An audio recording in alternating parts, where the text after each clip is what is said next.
दुसरीकडे नंदुरबार मधील मुसळधार पावसाचा रेल्वेला मोठा फटका बसलाय। सुरत ते भुसावळ रेल्वे मार्गावर रेल्वे प्रशासनाचा बोजवारा उडालेला आहे। कोळदे ते चिंचपाडा दरम्यान रेल्वे ट्रॅकवर पाणी आलंय, तर रेल्वे रुळावर मातीचा भराव वाहून आल्यामुळे चिंचपाडा रेल्वे स्थानकाजवळ मालवाहू रेल्वे मातीमध्ये रुतलीये आणि त्याचमुळे सुरत भुसावळ मार्गावरील लांब पल्ल्याच्या एक्सप्रेस खोळंबलेल्या आहेत।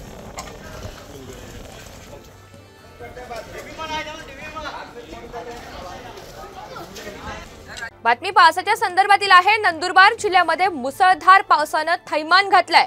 मध्यरात्रीपासून झालेल्या पावसामुळे रंगावली आणि सरपणी नदीला मोठा पूर आलाय। तिकडे नवापूर तालुक्यातील नेसू आणि सरफणी नदीला सुद्धा पूर आलेला आहे। मुसळधार पावसामुळे अनेक रस्ते सध्या पाण्याखाली गेलेत, तर वाहतूक सुद्धा ठप्प झालेली आहे।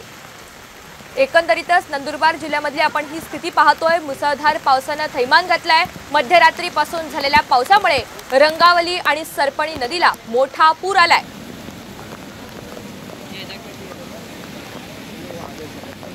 इकडे पण बघा ना आमच्याकडे